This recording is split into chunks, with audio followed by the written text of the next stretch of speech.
ಶರಣು ಶರಣು.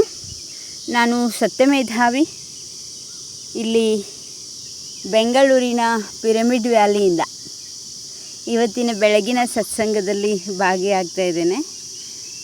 ಈ ದಿನದ ತರಂಗಿಣಿ ವಾಚನ ಮಾಡಿದಂತಹ ಮಾಧುರಿ ನಮಗೆಲ್ಲ ತಿಳಿಸಿದ ವಿಚಾರ ಮದನ ಮನೆಯಲ್ಲಿ ಆಧ್ಯಾತ್ಮ ಬೋಧನೆ ಅಂತ. ಮದನ ಅಂದರೆ ಪ್ರಿಯತಮ ಅಂತ ಅಥವಾ ಕಾಮಪುರುಷ ಅಂತ.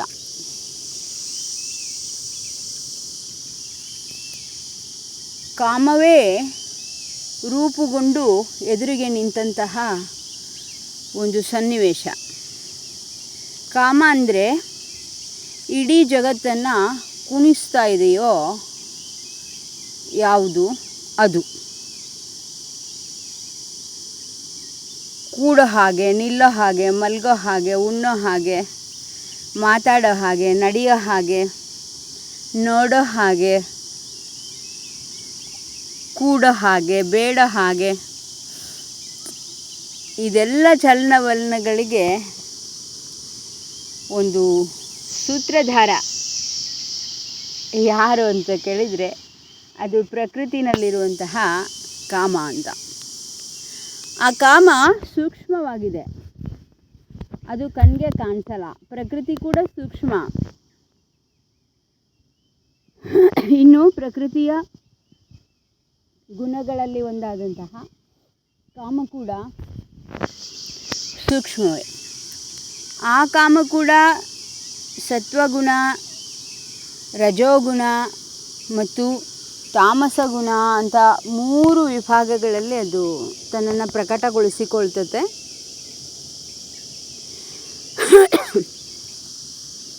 ಅದು ತಮೋಗುಣದ ರೂಪದಲ್ಲಿ ಪ್ರಕಟ ಆಗ್ತದೆ, ರಜೋಗುಣಿಗೆ ರಜೋಗುಣದ ರೂಪದಲ್ಲಿ ಪ್ರಕಟ ಆಗ್ತದೆ. ಇನ್ನು ಸತ್ವಗುಣಿಗೆ ಸತ್ವಗುಣದ ರೂಪದಲ್ಲಿಯೇ ಪ್ರಕಟವಾಗುತ್ತದೆ. ಈ 3 ಗುಣಗಳು ಪ್ರಕೃತಿಯ ಅಂತರ್ಗತವಾಗಿರುವುದರಿಂದ ಈ ಇಡೀ ಜಗತ್ತನ್ನು ಕುಣಿಸುವಂತಹ ಕಾಮದಿಂದ ತಮೋಗುಣಿ ಮತ್ತು ರಜೋಗುಣಿ ಹೇಗೆ ಹೊರತಾಗಿರೋಕ್ಕೆ ಬರಲ್ವೋ ಹಾಗೆ ಸತ್ವಗುಣಿ ಕೂಡ ಅದರಿಂದ ಹೊರತಾಗಿರೋದಕ್ಕೆ ಆಗೋದಿಲ್ಲ ಅನ್ನೋದಕ್ಕೆ ಇಲ್ಲಿ ಮಹಾದೇವಿ ಒಂದು ಉದಾಹರಣೆಯಾಗಿ ನಿಲ್ತಾಳೆ. ಅವಳಲ್ಲಿ ಕಿಂಚಿತ್ ತಮೋಗುಣವಿಲ್ಲ ಮತ್ತು ರಜೋಗುಣ ಕೂಡ ಇಲ್ಲ. ಅವಳು ಶುದ್ಧ ಸತ್ವಗುಣದಿಂದ ಸಂಪನ್ನವಾಗಿರುವಂತಹ ಒಂದು ಶಿವನ ಇಚ್ಛಾಶಕ್ತಿಯೇ ಆಗಿದ್ದರೂ ಕೂಡ ಅವಳ ಎದುರಿನಲ್ಲಿ ಕಾಮಪುರುಷ ಬಂದು ನಿಂತಿದ್ದಾನೆ. ಅದು ಕೌಶಿಕನ ರೂಪದಲ್ಲಿ. ಕಾಮಪುರುಷ ಅಂದರೆ ಸುರಸುಂದರಾಂಗ. ಆ ಕ್ಷಣದಲ್ಲಿ ಮಹಾದೇವಿಗೆ ಮತ್ತೆ ಒಬ್ಬ ಅಷ್ಟು ಸುಂದರ ಪುರುಷ ಯಾರೂ ಕಾಣಿಸಿರಲಿಕ್ಕಿಲ್ಲ. ಅಷ್ಟು ಸುಂದರ. ಎಷ್ಟು ವೈಭವ ಅಂತಂದರೆ ಕೌಶಿಕನ ಮುಂದೆ ಮತ್ತೆ ಇನ್ನೊಂದು ವೈಭವ ಅನ್ನುವಷ್ಟು ವೈಭವ. ಸುರಸುಂದರ, ವೈಭವ ಸಂಪನ್ನ ಮತ್ತು ಅವನು ಕೂಡ ಯುವಕ. ತಾರುಣ್ಯದ ಒಂದು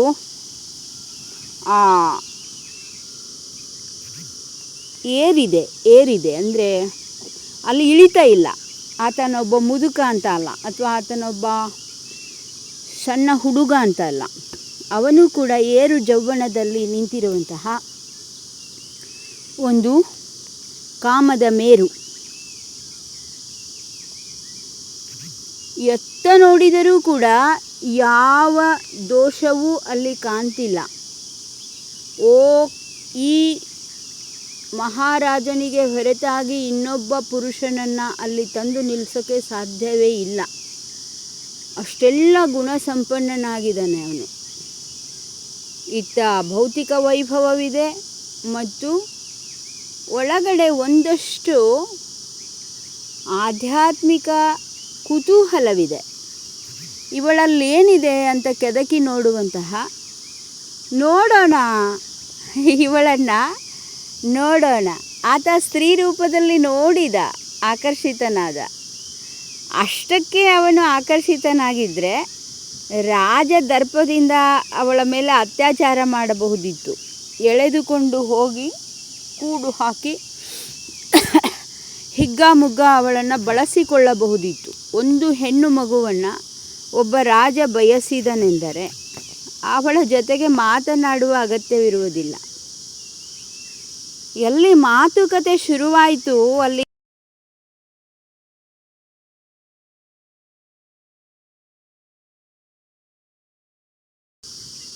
ಪ್ರೀತಿಯಲ್ಲಿದೆ, ಮಾತಿನ ಒಂದು ಸಮುದ್ರವೇ ಇದೆ. ಮೊದಲಿನ ಕಾಲದಲ್ಲಿ ಗಂಡ ಹೆಂಡತಿ ಮುಖ ಕೂಡ ನೋಡ್ತಿರ್ಲಿಲ್ಲ. ಹೌದು, ಮತ್ತು ಅವ್ರ ಜೀವಮಾನದಲ್ಲಿ ಒಂದೋ ಎರಡೋ ಮಾತುಗಳಲ್ಲಿ ಅವ್ರ ಜೀವನನೇ ಮುಗಿದೋಗಿರ್ತಿತ್ತು. ಮಾತಿಲ್ಲ, ನೋಟವಿಲ್ಲ,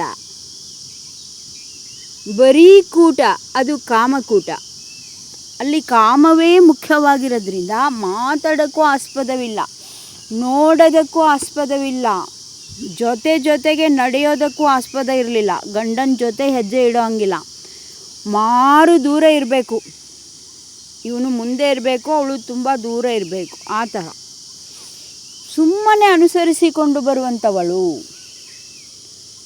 ಮುಖಕ್ಕೆ ಮುಖ ಕೂಡ ಕೊಟ್ಟು ಮಾತನಾಡಲಾರದ, ನೋಡಲಾರದ ಅಷ್ಟು ಅವಳನ್ನು ಬಂಧನದಲ್ಲಿ ಇರಿಸಿ ಕೇವಲ ಕಾಮತೃಷೆಗೋಸ್ಕರ ಬಳಸಿಕೊಳ್ಳುವಂತಹ ಒಂದು ವ್ಯವಸ್ಥೆ. ಎಲ್ಲಿ ಕಾಮ ಇದೆಯೋ ಅಲ್ಲಿ ಮಾತಿಲ್ಲ, ನೋಟವಿಲ್ಲ, ಒಡನಾಟವಿಲ್ಲ, ಹೆಜ್ಜೆಯಲ್ಲಿ ಹೆಜ್ಜೆ ಇಟ್ಟು ನಡೆಯುವ ಹಾಗಿಲ್ಲ.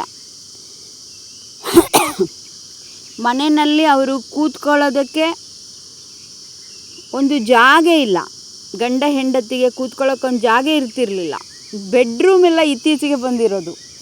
ನೋಡಿ ಬೇಕಾದ್ರೆ ಹಳೆ ಕಾಲದ ಮನೆಗಳು ನೋಡಿದರೆ ಇದು ನಮ್ಮ ಬೆಡ್ರೂಮ್ ಅಂತ ಯಾರಾದರೂ ಹೇಳ್ತಿದ್ರಾ ಅಂತ? ಇಲ್ಲ. ಅವರು ಎಲ್ಲಿ ಮಲ್ಕೊಳ್ತಾರೆ ಅಂತ ಕೂಡ ಗೊತ್ತಿರ್ತಿರಲಿಲ್ಲ. ಎಲ್ಲಿ ಕೂತ್ಕೋತಾರೆ, ಎಲ್ಲಿ ಮಲ್ಕೋತಾರೆ, ಏನು ಮಾತಾಡ್ತಾರೆ, ಎಲ್ಲಿ ನಡೆದಾಡ್ತಾರೆ, ಯಾರಿಗೂ ಗೊತ್ತಾಗೋ ಹಾಗೆ ಯಾವುದನ್ನು ಮಾಡಕೂಡದು. ಹೇಗೆ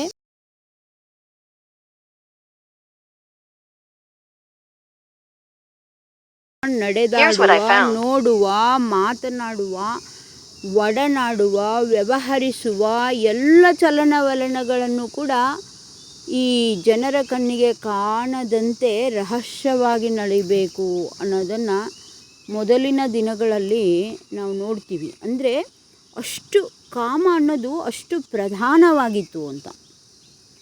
ಇಲ್ಲಿ ಮಹಾದೇವಿಯ ಜೊತೆಗೆ ಕೌಶಿಕ ಮಾತಾಡ್ತಾ ಇದ್ದಾನೆ. ಇದರ ಅರ್ಥವೇ ಅಲ್ಲಿ ಕಾಮ ಕಾಲು ಕಿತ್ತಿದೆ ಅಂತಲೇ ತಿಳ್ಕೋಬೇಕು. ಕಾಮದಲ್ಲಿ ಮಾತುಕತೆಗೆ ಇಂಬಿಲ್ಲ. ಮತ್ತು ಕಾಮದ ವಿಚಿತ್ರ ಏನು ಅಂತಂದರೆ ಅದು ಗೊತ್ತೇ ಆಗೋದಿಲ್ಲ. ಅದು ಗೊತ್ತೇ ಆಗದಂತೆ ಸಂಭವಿಸುವಂಥದ್ದು. ಆಮೇಲೆ ಸಂಭವಿಸಿ ಆದ ಬಳಿಕ ನಾನು ಆತುರಪಟ್ಟೆನೋ, ಕಾಮವಶವಾಗಿದ್ದೇನೋ ಅನ್ನೋದು ಎಲ್ಲೋ ಕೆಲವರಿಗೆ ಮಾತ್ರ, ಸಾವಿರರಲ್ಲಿ ಒಬ್ಬರಿಗೆ ಮಾತ್ರ ಅರಿವಿಗೆ ಬರ್ತದೆ. ನಾನು ಕಾಮವಶವಾದೇನೆ, ಆತುರದಿಂದ ವರ್ತಿಸಿದ್ದೇನೆ, ಇದು ಬೇಕಿದ್ದಿತೆ. ಇಂತಹ ವಿಶ್ಲೇಷಣೆಗೆ ಅಂತರಂಗದಲ್ಲಿ ಒಳಪಡೋನು ಸಾವಿರಕ್ಕೆ ಒಬ್ಬನು ಅಂತ. ಇಲ್ಲ ಅಂದರೆ ಕಾಮಕೂಟ ಸಂಭವಿಸುವುದು ಹೆಣ್ಮಗುಗೂ ಗೊತ್ತಾಗಲ್ಲ, ಗಂಡು ಮಗುಗೂ ಗೊತ್ತಾಗಲ್ಲ. ಹಾಗೆ ಸಂಭವಿಸುವಂಥದ್ದು. ಸಂಭವಿಸಿದ ಮೇಲೆಯೂ ಕೂಡ ಮತ್ತೆ ಪುನಃ ಯಾಕೆ ಅದಕ್ಕೆ ಎಳೆಯಲ್ಪಡ್ತದೆ ಜೀವ ಅಂತಂದರೆ ಅವರಿಗೆ ಇದು ಆತುರ, ಇದು ಬೇಕಿತ್ತಾ ಅನ್ನೋ ವಿವೇಚನೆಗೆ ಅವರು ಅವಕಾಶವನ್ನೇ ಕೊಟ್ಟಿಲ್ಲ. ಯಾವತ್ತೂ ವಿಚಾರ ಮಾಡಿಲ್ಲ.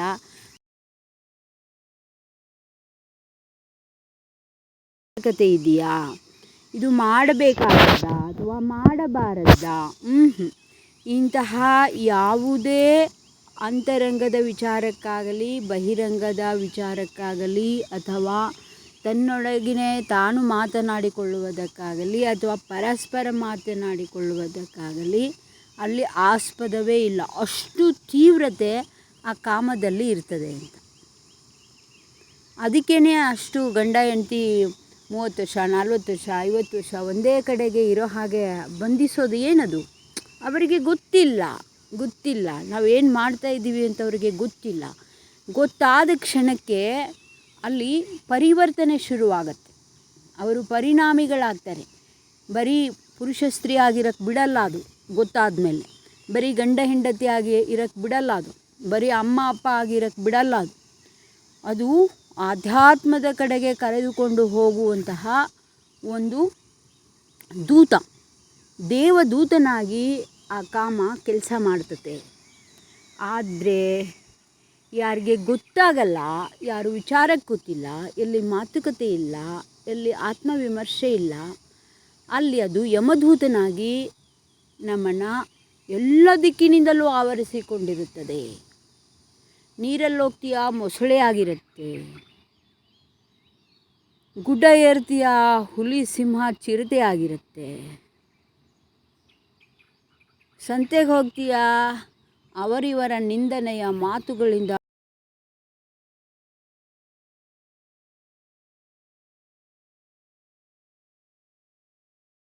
ಎಲ್ಲಿಯೂ ಕೂಡ ಅಲ್ಲಿ ಬಿಡುಗಡೆ ಅನ್ನೋದೇ ಇಲ್ಲ. ಯಾವ ಕಡೆಗೆ ಹೋದರೂ ಬಿಡುಗಡೆ ಅನ್ನೋದೇ ಇಲ್ಲ.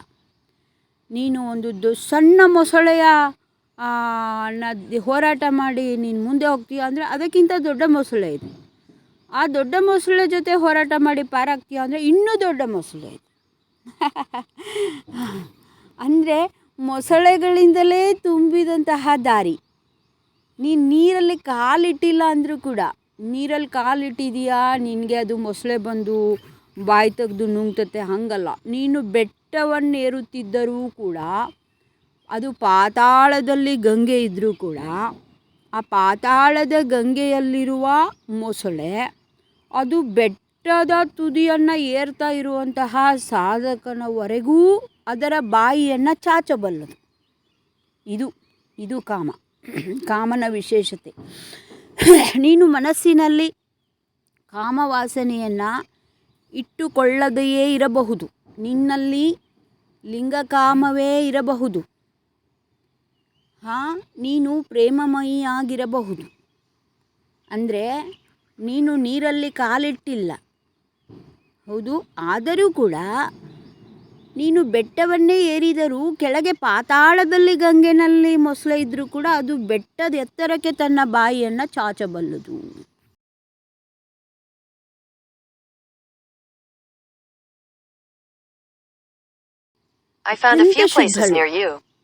ಒಂದು ಬಾರಿ ಲಿಂಗದಲ್ಲಿ ದೃಷ್ಟಿ ಇರಿಸಿದರೂ ಕೂಡ ಅಲ್ಲಿ ಕಾಮ ಹೇಳ ಹೆಸರಿಲ್ಲದಂತೆ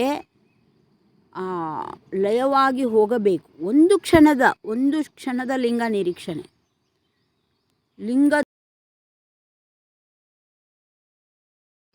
ಅದು ಅಸಾಮಾನ್ಯವಾದ ಶಕ್ತಿ. ಅದು ನೀರಿನ ಶಕ್ತಿ, ಗಾಳಿಯ ಶಕ್ತಿ, ಬೆಂಕಿಯ ಶಕ್ತಿ, ಹಂಗಲ್ಲ. ಅದು ಈ ಪಂಚಮಹಾಭೂತಗಳಿಗೆ ಅತೀತವಾದಂತಹ, ಎಲ್ಲವನ್ನೂ ತನ್ನ ವಶದಲ್ಲಿ ಇರಿಸಿಕೊಂಡು ಪ್ರತಿಯೊಂದು ಚಲನವಲನಕ್ಕೂ ಸೂತ್ರಧಾರವಾಗಿರುವಂತಹ, ಅದರ ಒಂದು ಇಚ್ಛೆ ಇಲ್ಲದೆ ಒಂದು ಹುಲ್ಲು ಕಡ್ಡಿಯೂ ಅಲುಗಾಡುವುದಿಲ್ಲ ಅಂತಹ ತತ್ವ ಅದು ಎಲ್ಲವನ್ನು ತನ್ನ ವಶದಲ್ಲಿರಿಸಿಕೊಂಡಂತಹ ಶಿವತತ್ವದಲ್ಲಿ ಅವಳ ದೃಷ್ಟಿ ನೆಟ್ಟಿದೆ. ಅಂದರೆ ಅವಳು ಲಿಂಗಧಾರಿಯಾಗಿದ್ದಾಳೆ.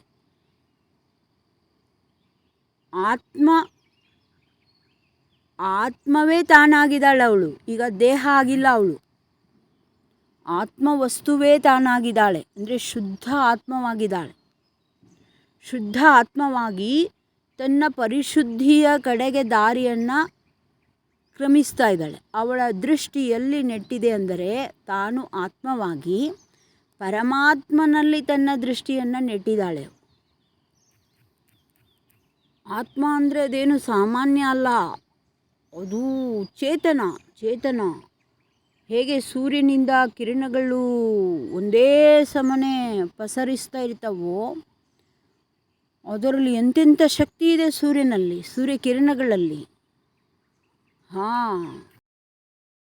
ನಲ್ಲಿ ಎಂಥ ಶಕ್ತಿ ಇರಬೇಡ, ಆತ್ಮ ಸೂರ್ಯನ ಹೇಗಿರಬೇಡ, ಆತ್ಮ ಸೂರ್ಯನ ಕಿರಣಗಳು ಅಂದರೆ ಅವಳ ಬುದ್ಧಿಯ ಪ್ರಖರತೆ ಎಷ್ಟಿರಬೇಡ, ಅವಳ ಮನಸ್ಸಿನ ವಿಚಾರದ ಶಕ್ತಿ ಎಷ್ಟಿರಬೇಡ. ಎಲ್ಲ ಇಂದ್ರಿಯಗಳಲ್ಲಿಯೂ ಕೂಡ ಆತ್ಮಪ್ರಭೆ ಪ್ರಭವಿಸ್ತಾ ಇದೆ, ಹರಿದು ಬರ್ತಾ ಇದೆ. ಅವಳು ಅಂತಿಂತಹ ಈ ಲೋಕದ ಹೆಣ್ಣಲ್ಲ, ಅಲೌಕಿಕ ಅಂದರೆ ಈ ಲೋಕಕ್ಕೆ ಬೆನ್ನು ಮಾಡಿದವಳು. ಕೌಶಿಕ ಈಗ ಬರೀ ನೆರಳು. ಹೇಗೆ ಮುಂದೆ ನಡೀತಾ ಸೂರ್ಯನ ಕಡೆ ಮುಖ ಮಾಡಿ ನಡೀತಾ ಇರೋ ವ್ಯಕ್ತಿಯನ್ನು ಆತನ ನೆರಳು ಬೆನ್ನು ಹತ್ತಿ ಬರುತ್ತದೆಯೋ, ಹಾಗೆ ಪರಮಾತ್ಮನತ್ತ ಮುಖ ಮಾಡಿದಂತಹ ಆತ್ಮಚೇತನವಾಗಿರುವ ಮಹಾದೇವಿಯ ಬೆನ್ನು ಹತ್ತಿ ಈ ಕಾಮ ಅನ್ನುವಂತಹ ಕೌಶಿಕ ನೆರಳಿನಂತೆ ಬೆನ್ನು ಹತ್ತುತ್ತಿದೆ.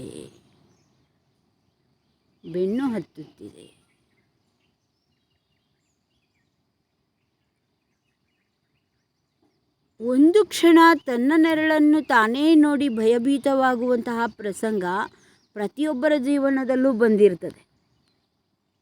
ಹಾಗೆ ಮಹಾದೇವಿ ಒಂದು ಕ್ಷಣ ಅಧೀರವಾಗಿರಬಹುದು, ಆದರೆ ಅವಳಿಗೆ ಇದು ನನ್ನ ನೆರಳು ಅಂತ ಗೊತ್ತಾಗಿರೋದ್ರಿಂದ ಅವಳು ತನ್ನ ಜೊತೆಗೆ ತಾನು ಮಾತನಾಡಿಕೊಳ್ಳುತ್ತಿದ್ದಾಳೆ. ನೀನು ಏನೂ ಮಾಡಲಾರೆ, ನಾನು ನನ್ನ ದಾರಿಯಲ್ಲಿ ನಡೆದುಕೊಂಡು ಹೋಗುತ್ತಿದ್ದೇನೆ. ಹೇಗೆ ನಾವು ನೆರಳಿಗೆ ಮಾತಾಡ್ತೀವಿ, ನೆರಳೆ ನೀನೇನಾರು ಮಾಡು, ನೀನು ತಗ್ನಲ್ಲಾರು ಬೀಳು, ಗುಡ್ಡನಾರು ಏರು, ಕೊಳಚೆನಾರು ಆವರಿಸಿಕೋ, ನನಗೆ ನಿನ್ನ ಜೊತೆ ಸಂಬಂಧ ಇಲ್ಲ. ನಾನು ನಡೀತಾ ಇರೋ ದಾರಿ ಇದು, ನಾನು ಹೆಜ್ಜೆ ಇರಿಸ್ಬೇಕಾಗಿರೋದು ಹೀಗೆ, ನಾನು ನನ್ನ ದಾರಿಯಲ್ಲೇ ಹೆಜ್ಜೆ ಇರಿಸ್ಕೊಂಡು ಹೋಗ್ತಾ ಇದ್ದೀನಿ. ನೀನು ಕೊಚ್ಚೆನಲ್ಲಿ ಬಿದ್ದಿ ಅಂತ ನಾನು ಕೊಚ್ಚೆನಲ್ಲಿ ಬೀಳಲ್ಲ.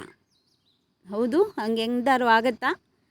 ನಾನು ದಾರಿನಲ್ಲಿ ನಡ್ಕೊಂಡು ಹೋಗಬೇಕಾದ್ರೆ ನನ್ನ ನೆರಳು ಕೊಚ್ಚೆನಲ್ಲಿ ಬಿದ್ದಿದೆ ಅಂತಂದರೆ ನಾನೇನಾದ್ರು ಕೊಚ್ಚೆನಲ್ಲಿ ಕಾಲಿಡ್ತೀನೇನು? ನನ್ನ ನೆರಳು ಕೊಚ್ಚೆನಲ್ಲಿ ಬೀಳ್ತಾ ಇದೆ, ಅದನ್ನು ಎತ್ಕೋಬೇಕು, ಅಥವಾ ಅದನ್ನು ಎತ್ತಿ ದಾರಿ ಮೇಲೆ ತಂದಿಡಬೇಕು, ನನ್ನ ದಾರಿಗೆ ಕರ್ಕೊಂಡು ಹೋಗಬೇಕು ಅಂತ ನಾನೇನಾದ್ರು ಪ್ರಯತ್ನ ಮಾಡ್ತೀನಾ? ಇಲ್ಲ. ಅದು ತನ್ನ ಪಾಡಿಗೆ ತಾನು ಕೊಚ್ಚೆನಲ್ಲಾರೂ ಬೀಳಲಿ, ತಗ್ಗಲ್ಲಾರೂ ಬೀಳಲಿ, ಮುಳ್ಳು ಮೇಲಾದರೂ ಬೀಳಲಿ, ಅದಕ್ಕೆ ಯಾವ ಸಂಬಂಧವೂ ಇರುವುದಿಲ್ಲ. ನನ್ನ ಗೊಡವೆ ಇರುವುದು ನನ್ನ ದಾರಿನಲ್ಲಿ ನಾನು ಹೆಜ್ಜೆ ಇಟ್ಕೊಂಡು ಹೋಗಬೇಕು. ಹಾಗೆ ಮಹಾದೇವಿ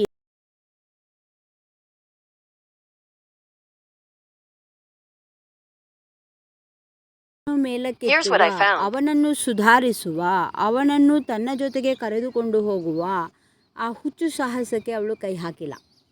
ಅವಳ ಮಾತುಕತೆ ಏನಾದರೂ ಇದ್ದರೆ ತನ್ನೊಂದಿಗೆ ತಾನು ಮಾತನಾಡ್ಕೊಳ್ತಿದ್ದಾಳೆ ಮತ್ತು ತನ್ನ ಗುರಿ ಏನು ಅಂತ ವಿಚಾರ ಮಾಡ್ತಿದ್ದಾಳೆ ಮತ್ತು ಆ ಗುರಿಯತ್ತ ನಿರ್ಧಾರಪೂರ್ವಕವಾಗಿ ಹೆಜ್ಜೆ ಇಡೋದಕ್ಕೆ ತನ್ನೊಳಗಿರುವ ಆತ್ಮಬಲವನ್ನು ಪ್ರಯೋಗ ಮಾಡ್ತಿದ್ದಾಳೆ ಅಂತ ಮಾತುಕತೆ ಇದು. ನೋಡಿ ಹೇಗೆ ಈ ಪ್ರಕೃತಿ ನಮ್ಮ ಎದುರಿಗೆ ಕಾಣಿಸ್ಕೊಳ್ಳುತ್ತೆ ಅಂತಂದರೆ, ನಾನು ಸಜ್ಜನೆಯಾಗಿದ್ದರೆ ಅದು ಕೂಡ ಸಜ್ಜನನಾಗಿಯೇ ನನ್ನ ಮುಂದೆ ಬರುತ್ತೆ.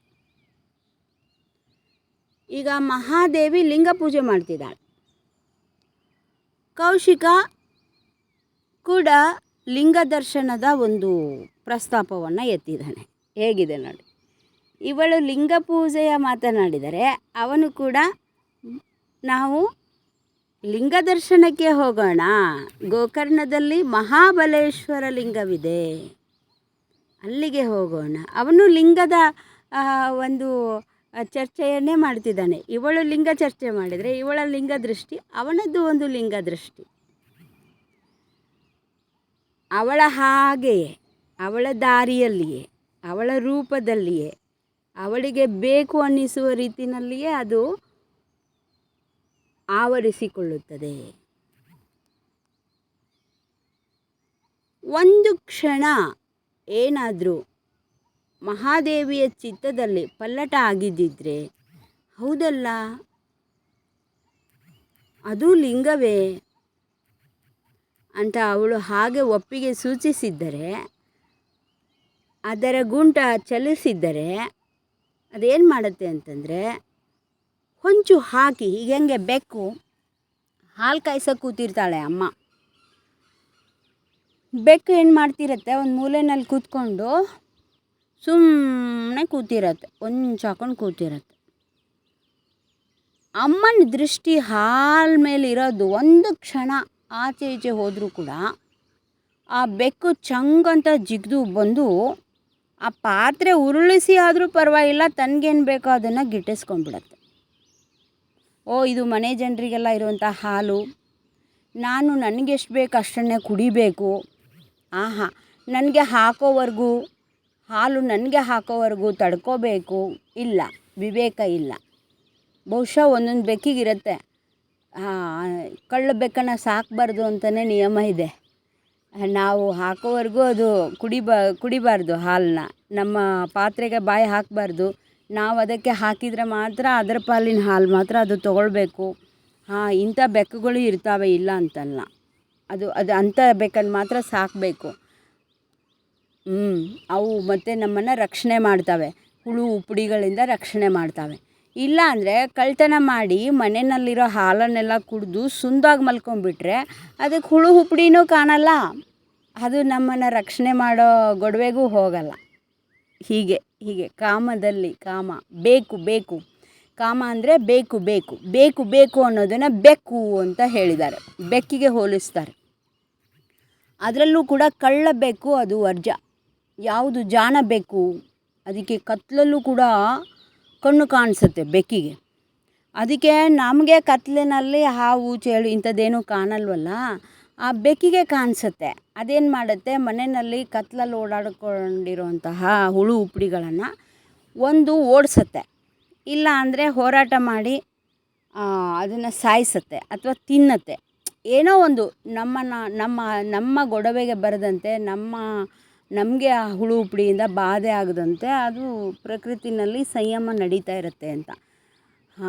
ಅಂಥ ಬೆಕ್ಕು ಬೇಕು ನಮಗೆ. ಕತ್ತಲಲ್ಲಿ ಬೆಳಕು ಕಾಣಿಸುವ ಬೆಕ್ಕು ಅಂದರೆ ಬೇಕು ಅನ್ನುವಂತಹ ಕಾಮ ಅಂದರೆ ಬೇಕು ಅಂದರೆ ಬಯಕೆ. ಬೇಕು ಅನ್ನುವಂತಹ ಬೆಕ್ಕು ಎಲ್ಲರ ಒಳಗಿದೆ, ಅದು ಬೆಕ್ಕು. ಅದು ಕತ್ತಲಲ್ಲೂ ಕಣ್ಣು ಕಾಣಿಸುವಂತಹ ಬೆಕ್ಕು ಇರಬೇಕು. ಅಂದರೆ ಅಂತಹ ಬೇಕು ಇರಬೇಕು ನಮ್ಮಲ್ಲಿ, ಅಂತಹ ಕಾಮನೆ ಇರಬೇಕು ನಮ್ಮಲ್ಲಿ. ಅಂದರೆ ಮಿಕ್ಕ ಎಲ್ಲ ಬೇಕುಗಳನ್ನು, ಅಂದರೆ ಮಿಕ್ಕ ಎಲ್ಲ ಅಡೆತಡೆಗಳನ್ನು ತೊಡೆದು ಹಾಕುವ, ಆ ಅಡೆತಡೆಗಳಿಂದ ರಕ್ಷಣೆ ಮಾಡುವಂತಹ ಒಂದು ಬೇಕು ನಮ್ಮಲ್ಲಿ ಇರಬೇಕು. ಏನು ಬೇಕು, ಏನು ಬಯಕೆ ಇರಬೇಕು? ಲಿಂಗವನ್ನು ಬಯಸಬೇಕು, ಲಿಂಗದಲ್ಲಿ ದೃಷ್ಟಿ ಇರಬೇಕು, ಲಿಂಗ ಕಾಮಿಯಾಗಿರಬೇಕು. ಅದಕ್ಕೆ ಚನ್ನಬಸವಣ್ಣ ಹೇಳ್ತಾರೆ, ಕಾಮ ಬೇಕು ಲಿಂಗದಲ್ಲಿ, ಕಾಮ ಬೇಡ ಪರಸ್ತ್ರೀಯರಲ್ಲಿ. ನೋಡಿ ಎಷ್ಟು ಸ್ಪಷ್ಟವಾಗಿ ಹೇಳಿದ್ದಾರೆ. ನೀನು ಸ್ತ್ರೀಯಲ್ಲಿ ಬಯಕೆಯನ್ನು ಇಡಬೇಡ.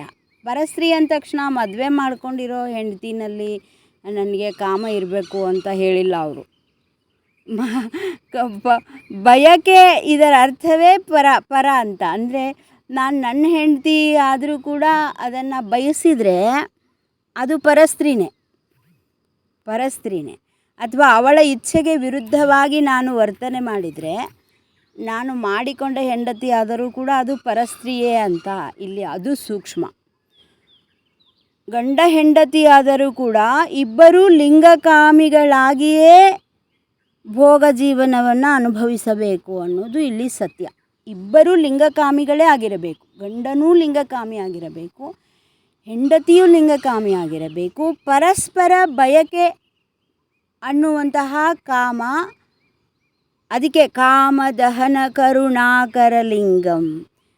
ಶಂಕರ ಮತ್ತು ಪಾರ್ವತಿಯರ ನಡುವೆ ಪರಸ್ಪರ ಬಯಕೆ ಅನ್ನುವಂತಹ ಕಾಮವನ್ನು ದಹಿಸಿದ ಬಳಿಕವೇ ಅವರಿಬ್ಬರ ಕಲ್ಯಾಣವಾಗುತ್ತದೆ. ಅಂದರೆ ಕಾಮದಹನವಾದ ಬಳಿಕ ಪಾರ್ವತಿ ತಪೋನಿರತಳಾಗ್ತಾಳೆ, ಶಿವ ಕೂಡ ತಪೋನಿರತನಾಗ್ತಾನೆ. ಪಾರ್ವತಿಯ ದೃಷ್ಟಿಯೂ ಪರಮಾತ್ಮನಲ್ಲಿ, ಶಂಕರನ ದೃಷ್ಟಿಯೂ ಪರಮಾತ್ಮನಲ್ಲಿ ನೆಟ್ಟು ಅವರಿಬ್ಬರ ವಿವಾಹ ಪರಮಾತ್ಮನೊಂದಿಗೆ ನಡೆಯಿತು. ಇಲ್ಲಿ ಪರಸ್ಪರ ವಿವಾಹ ಇಲ್ಲ, ಇಬ್ಬರ ವಿವಾಹವು ಪರಮಾತ್ಮನೊಂದಿಗೆ.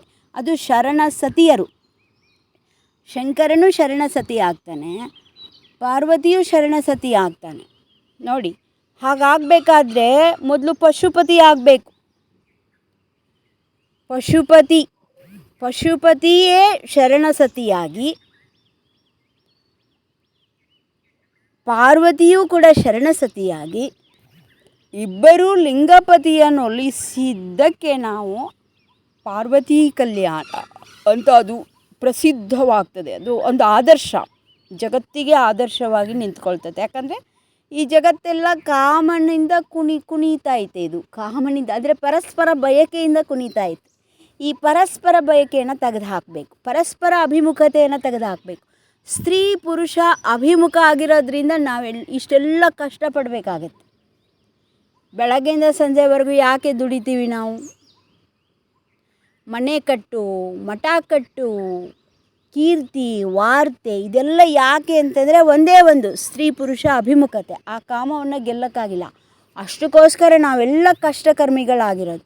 ಯಾವ ಕ್ಷಣ ಸ್ತ್ರೀ ಪುರುಷ ಅಭಿಮುಖತೆಯ ಜಾಗೆನಲ್ಲಿ ಅದು ದಹಿಸಲ್ಪಡುತ್ತೆ, ಯಾವ ಕ್ಷಣ ಸ್ತ್ರೀ ಪುರುಷರಿಬ್ಬರ ಮುಖವು ಪರಮಾತ್ಮನತ್ತ ಅಭಿಮುಖವಾಗ್ತದೆ, ಆ ಕ್ಷಣಕ್ಕೆ ಕರ್ಮವಿಲ್ಲ, ಅದು ಕಷ್ಟ ಕರ್ಮವಿಲ್ಲ, ದುರಿತ ಸುಖವೆನ್ನುವುದರ ಸೋಂಕಿಲ್ಲ. ಇದು ಮಹಾದೇವಿ ವಿವರಿಸ್ಕೊಳ್ತಾ ಇದ್ದಾಳೆ, ತನ್ನೊಂದಿಗೆ ತಾನು ವಿವರಿಸ್ಕೊಳ್ತಾ ಇದ್ದಾಳೆ. ನನ್ನ ಮುಖ ಯಾವ ಕಡೆಗಿದೆ? ಕೌಶಿಕನ ಕಡೆಗಿದೆಯಾ ಅಥವಾ ಲಿಂಗದ ಕಡೆಗಿದೆಯಾ? ತನ್ನ ಆತ್ಮಾವಲೋಕನದ ಮಾತುಗಳನ್ನು ಆಡ್ತಾ ಇದ್ದಾಳೆ.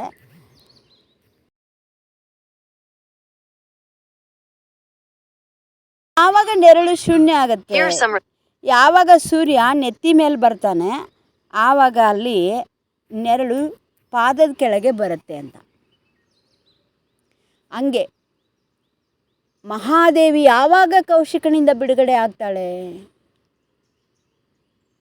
ಯಾವಾಗ ಅವಳ ಪಾದಕ್ಕೆ ಅವನು ಎರಗೋ ಕೌಶಿಕ ಮಹಾದೇವಿಯ ಪಾದಕ್ಕೆ ಎರಗೋ ಹಾಗಾಗತ್ತೆ ಅಂತಂದರೆ, ಅವಳ ಪ್ರಜ್ಞೆ ಅತ್ಯುನ್ನತ ಸ್ಥಿತಿಗೆ ಬಂದಾಗ, ಆ ವಿರಕ್ತಿ, ಆ ನಿರ್ವಾಣ ಸ್ಥಿತಿಯನ್ನು ತಲುಪಿದಾಗ ಅಲ್ಲಿ ಕೌಶಿಕ ಅನ್ನುವಂತಹ ನೆರಳು, ಕಾಮ ವಾಸನೆ ಅನ್ನೋದು ಅವಳ ಪಾದದ ಅಡಿಗೆ ಬಂದುಬಿಡತ್ತೆ.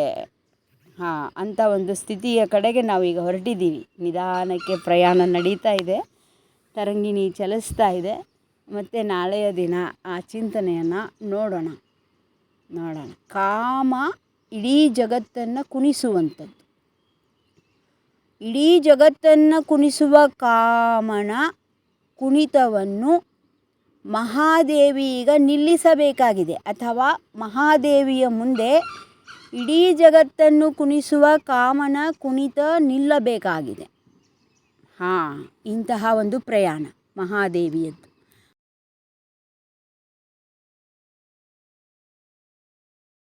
ಚರಿತ್ರೆ ಅಂತ. ಶರಣು ಶರಣು.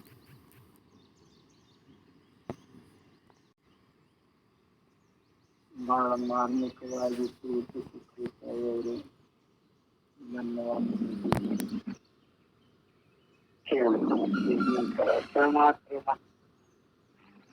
ಓಂ ನಮಸ್ತೆ ಮಂಗಲ ಮಾಡ್ರಿಪ್ಪ. ಒಂದು ಕೇಳ ಕಡ್ದಿತ್ತು ಅಂದ್ರ ಅಗಳ ಹೇಳಿದ್ನಿಲ್ಲ, ಒಂದು ಕೇಳ ಕಡ್ದಿತ್ತು ಅಂದ್ರೆ ಎಷ್ಟ ಅವನಿಗೆ ಹೆಂಗ ಆಗುತ್ತದ ಅಂದ್ರ, ಆ ಕೇಳಿನ ಕೊಂಡಿಯದಿನ ಈಸ ಇವನಿಗೆ ನಿಂದ್ರ ಬಾಳ ತ್ರಾಸ ಮಾಡ್ತದ. ಮತ್ತ ಹಾವು ಕಡ್ದಿತ್ತಂದ್ರ ಅದನ್ನೂ ಹಾವು ಕಟ್ಟಿತ್ತಂದ್ರ ಅವನಿಗೆ ತ್ರಾಸ ಮಾಡ್ತದ. ದೇವ್ ಬರ್ದಿತ್ತಂದ್ರ ಅವನಿಗೆ ತ್ರಾಸ ಮಾಡ್ತದ. ಇವಕ್ಕೂ ಮೋಸನಾಗಿ ಇಳಿಸಬಹುದು, ಮಂತ್ರ ಹಾಕಿ ಏನಾರ ಮಾಡ್ಬೋದು. ಈ ಕಾಮದ ಮದ ಏನ್ ಬಂದಿರ್ತದಲ್ಲ, ಇದನ್ನ ಯಾವ ರೀತಿಯಿಂದ ಮುಗಿಸ್ಬೇಕು ಅಂದ್ರೆ ಕಾಮದ ಹುಟ್ಟು ಅದಕ್ಕೆ ಅಮ್ಮಾರು ಹೇಳಿದ್ರು ಅದು ಹೆಂಗೂ ಮಾಡಿಲ್ಲ ಅದನ್ನ ಪ್ರಯತ್ನ ಮಾಡಿದ್ರು. ಏನ್ ಮಾಡಿದ್ರಿ? ಇನ್ನಾದ್ರೂ ಕಾಮನ್ ಸುಡ್ತಾರ ನೋಡ್ರಿ.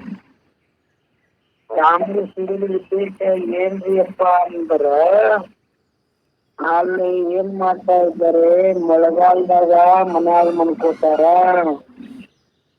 ಮುಂದ ಚಳಿಗಾಲದಾಗನು ಮನ್ಯಾಗ ಮನ್ಕೋತಾರ, ಮುಂದ ಬ್ಯಾಸಿಗೆ ಬರ್ತಾ ಇದ್ರಿ ಅವಾಗ ಮನ್ಯಾಗ ದಗಿ ಆಗ್ತದ. ಮತ್ತು ಎಲ್ಲೆಡೆ ಜಾಸ್ತಿ ಕೇಸರಿ ಹೋಗ್ಬೇಕಾದ್ರ ಮುಂದ ಏನ್ ಮಾಡ್ಬೇಕು, ಸರ್ಕಾರದಲ್ಲಿ ಹೋಗ್ಬೇಕಾದ್ರೆ ಹೆಣ್ಮಕ್ಳು ಗಂಡ್ಮಕ್ಳು ಎಲ್ಲಾರು ಜಾಸ್ತಿ ಹೋಗ್ತಾ ಇರ್ತಾರೆ. ಎಲ್ಲಾರು ದೇವ್ರ ಹೆಸರು ಮ್ಯಾಲ ಅವ್ರು ಯಾವ ಕಲ್ಪನೆ ಇರ್ಬೇಕು ಕಳಿಸ್ತಿರ್ತಾರ. ಅವಾಗ ನಾವು ಏನ್ ಮಾಡ್ಬೇಕು ಅಂದ್ರ ಯಾಕೆ ಅದು ಕಾಮನ್ ಸಿಡ್ತಾರಲ್ಲ,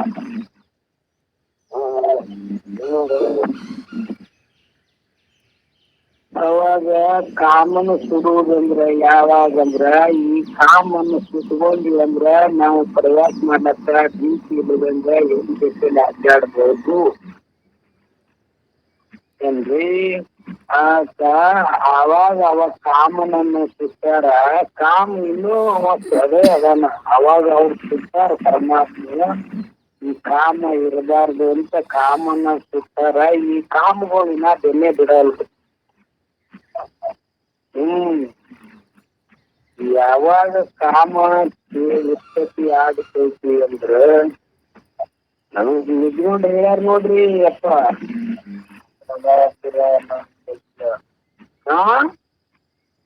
ರಾಮಾಸುರ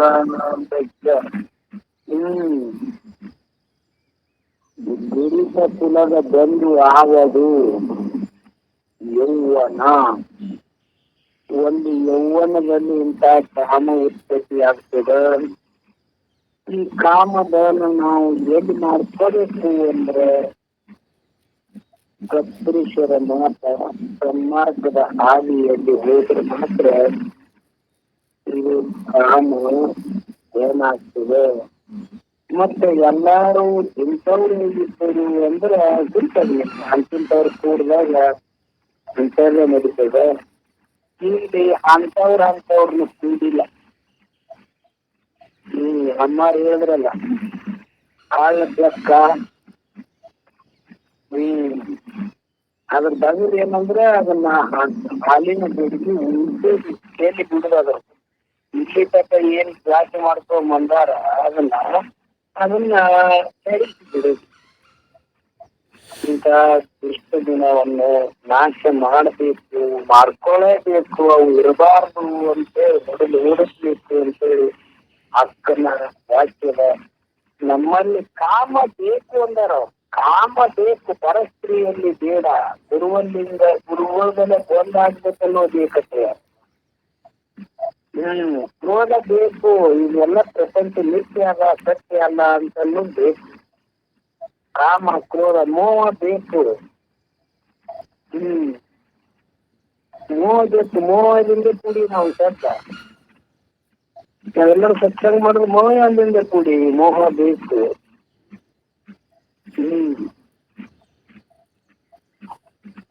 ನಕ್ಷರ ಬೇಕು. ಹೊರಗ ಇಲ್ಲಿ ಒಳಗೆ ಗುರುವಿನಲ್ಲಿ ಬೇಡ. ಶಾಸ್ತ್ರಕ್ಕದೇ ಎಲ್ಲರಲ್ಲಿ ಏನ್ ಹೇಳ್ತಾರ ಅಂತ ಹೇಳಿ ಮಾಡಬೇಡ. ಇಲ್ಲಿ ಬೇಕು, ಅಲ್ಲಿ ಬಿಡಬೇಕು, ಇಲ್ಲಿ ಬೇಡ. ಕೆಲವೊಂದು ಆಸೆಗಳು ಹೇಳ್ಯಾರ ಪುಣ್ಯಾತ್ಮರೇ. ಬಾಳ ಹೇಳುದ್ರಲ್ಲಿ ಏನ್ ಆಗ್ತಿಲ್ಲ. ನೀವೆಲ್ಲ ತಿಳಿದವರಿದ್ದೀರಿ. ಮತ್ತು ತಾಳ್ಮೆ ಬಾಳಗದ ಸದ್ಗುರುನಾಥ ನಮ್ಮಲ್ಲಿ ಎಲ್ಲ ಸದ್ಗುಣಗಳನ್ನು ಕೂಡಿ ಸದ್ಗುಣಗಳು ಪ್ರಾಪ್ತಿ ಮಾಡಿಕೊಳ್ಳಿ ಅಂತ ಹೇಳ್ತಾ ಸದ್ಗುರುವಿನ ಪಾದಕ್ಕೆ ಮೊನ್ನೆ 4 ಸದ್ಗುರುಗಳು ಏನ್ ನಮಸ್ಕಾರ. 2 ಶರಣ ಆಗ್ತದೆ.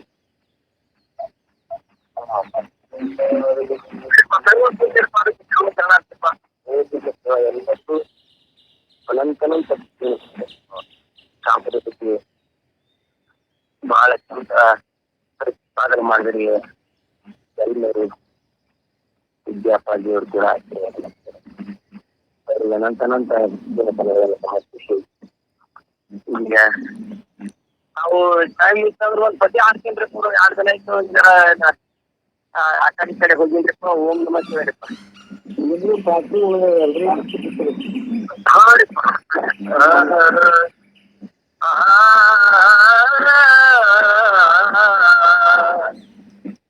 ಹೊರಸೊಂದು ಹೆಣದೇ ನಾ ತಂಗಿ ನಾನುಂಟು, ಹೊರಸೊಂದು ಹೆಣದೇ ನಾ ಗುರುವಿಗೆ ಪವಡಿಸಲು ಮರಸೆಳೆದು ಹಾಕಿದೆನ, ಹೊರಸೊಂದು ಹೆಣದೇ ನ ತಂಗಿ ನಾನು ಚತುರ್ದಿಕ್ಕು ಸಾಗೋದು ಅಂದಾದ ಕಷ್ಟ, ಚತುರಾಸನದಲ್ಲಿ ಗೈರಾವರನಾದ ಪಟ್ಟ, ಗಟ್ಟಿಯಲ್ಲಿ ಸುಮತಿ ರಂಗೋಲಿ ರಂಗಿಟ್ಟು, ಹಿತದಲ್ಲಿ ಪಂಚತತ್ವ ಕೈಲಾಲೇಪಿಸಿನ, ಹೊರಸೊಂದು ಹೆಣವೇ ನ ತಂಗಿ ನಾನೊಂದು ಗುರುವಿಗೆ ಪವಡಿಸಲು ಹೊರಸೆಳೆದು ಹಾಕಿದೆನ, ಹೊರಸೊಂದು ಹೆಣದೇನ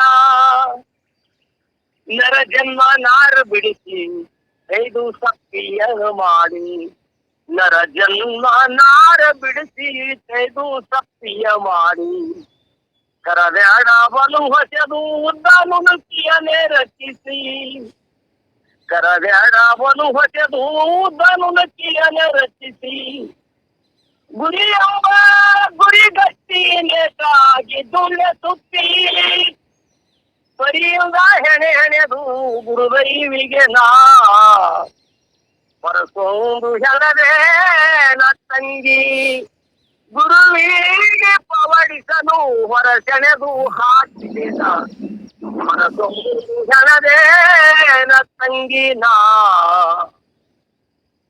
ಕರಪಾದಗಳು ಜೋಡಿಸಿ 4 ಪಾದಗಳ ಮಾಡಿ, ನರ 100 ಜೋಡಿ ಗುರಿಗೋಲ ಮಾಡಿ, ನರ 100 ಜೋಡಿ ಗುರಿಗೋಲ ಮಾಡಿ, ಕರುಣಾಚತುಷ್ಟ ಎಂಬ ಸಾಧ್ಯವ ಪಿಡಿಸಿ, ಹಿರಿದಾರು ಗುಣಗಳು ಕಿರಿಹಗ್ಗ ಬಿಗಿದುವುದ, ಹಿರಿದಾರು ಗುಣಗಳು ಕಿರಿಹಗ್ಗ ಬಿಗಿದುವುದ, ಹೊರಸೊಂದು ಹೆಣದೇ ನ ತಂಗಿ ನಾ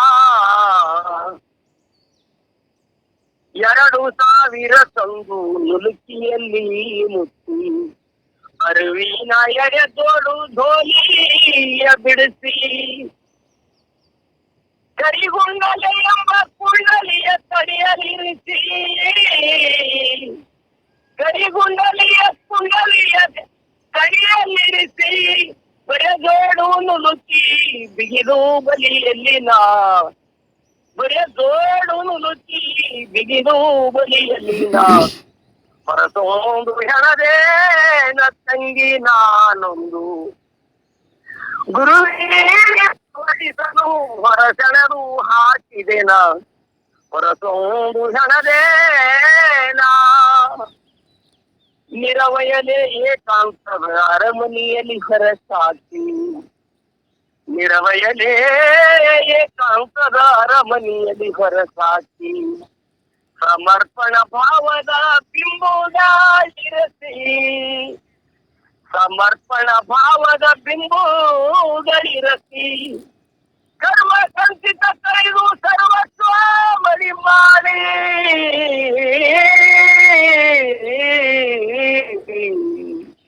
ಕರ್ಮ ಸಂಚಿತ ಕೈದು ಸರ್ವಸ್ವ ಮಡಿ ಮಾಡಿ, ಸರ್ವೇಶ ಗುರುವಾಂತ ಸರ್ವೇಶ ಗುರುವಾಂತ ಪತಿಗೂಡಿ ಮನಗಲು ನಾ, ಹೊರಸೊಂದು ಹೆಣವೇ ನ ತಂಗಿ ನಾ ಗುರುವಿಗೆ ಪವಡಿಸಲು ಹೊರಸೆಳೆದು ಹಾಕಿದೆನ, ಹೊರಸೊಂದು ಹೆಣವೇ ನ ತಂಗಿ ನಾ, ಹೊರಸೊಂದು ಹೆಣವೇ ನಾ